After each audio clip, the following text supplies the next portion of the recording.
को ये जानकारी मिली थी कि भारतीय नागरिक रमेश कुमार मेघवाल की दिवंगत देह को सऊदी अरब में रोक रखा है। कि धनराज जी मेघवाल है, उन्होंने जानकारी दी थी और उनके जो पासपोर्ट हैं, जो दस्तावेज वो मुझे भेजे थे, तो 25 नवंबर को उन दस्तावेजों के आधार पर राष्ट्रपति सचिवालय में राष्ट्रपति द्रौपदी मुर्मू जी के नाम याचिका दायर की थी और विदेश मंत्रालय और राष्ट्रीय मानवाधिकार आयोग में भी अधिकृत शिकायत दर्ज करवाई थी।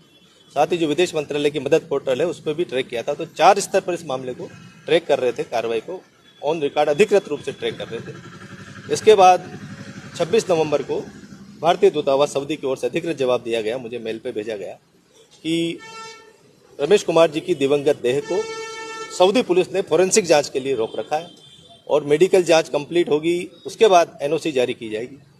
इसके बाद इस मामले में राष्ट्रपति द्रौपदी मुर्मू जी के यहाँ से राष्ट्रपति सचिवालय ने भी विदेश मंत्रालय को कार्रवाई के निर्देश दिए। तो दूसरा जवाब मुझे भेजा गया, उसमें कहा गया कि वही बात को दोहराया गया, लेकिन कुछ दस्तावेज भी भेजे गए जिनमें उनका मृत्यु प्रमाण पत्र शामिल था, जिसमें मृत्यु का कारण आत्महत्या करना बताया था। वो मैंने तत्काल परिजनों को भेज दिए, इनसे संपर्क किया कि ये दस्तावेज आपके वहाँ से आए हैं और उसमें सुसाइड करना वो बता रहे हैं। तो उसके बाद भी क्योंकि ये सिर्फ कागजी कार्रवाई चल रही थी, दिवंगत देह भारत नहीं आ रही थी, तो मजबूर होकर हमको हाईकोर्ट की शरण लेनी पड़ी। पूर्व में भी रूस में हितेंद्र गरासिया जी की दिवंगत देह कब्रिस्तान में दफनाने के 7 माह बाद कब्रिस्तान खुदवा कर हाईकोर्ट के हस्तक्षेप से आई थी। तो उसका सारा कानूनी रिकॉर्ड हमारे पास था। तो हाईकोर्ट में अधिवक्ता सुनील पुरोहित जी और सुशील विश्नोई जी की मानवीय मदद से ये वहाँ से फिर 11 दिसंबर को हाईकोर्ट जस्टिस नूपुर भाटी जी ने एक अप्रत्याशित कदम उठाते हुए भारतीय न्यायपालिका में इतिहास रचा गया है, इस देश के इतिहास में दूसरी बार कि विदेशी सरकार को कोर्ट में तलब कर लिया 17 दिसंबर को कि आप जवाब दो, हमारे नागरिक का शव क्यों नहीं भेजे जा रहा, आपको जवाब देना पड़ेगा। तो इससे सऊदी सरकार घबरा गई।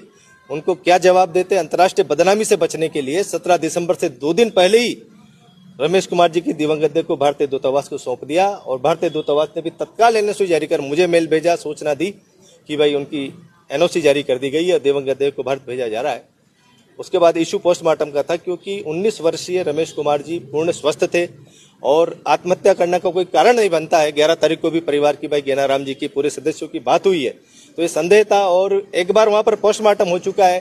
भारतीय दूतावास ने भी एक तरह से भारत सरकार ने उसमें सहमति दी है, तो कई इसमें कॉम्प्लिकेशन आ सकता था। तो राजस्थान हाईकोर्ट में हमने कल फिर सुनील पुरोहित जी के माध्यम से मैंने व्यक्तिगत निवेदन किया कि आप इस मामले को रखिए तेजू देवी की ओर से, उनकी माँ की ओर से। तो उन्होंने बात को रखा और हाईकोर्ट ने राजस्थान सरकार को स्पेशल ऑर्डर दिया कि उनका दोबारा पोस्टमार्टम भी करवाया जाए और जो मृत्यु का कारण है वो सामने आ जाना चाहिए। तो वास्तव में ये कि ये जो रमेश कुमार जी की घटना है, ये मानव तस्करी गिरोह की घटना है। ये गरीब मजदूरों को एजेंटों के द्वारा उनको पहले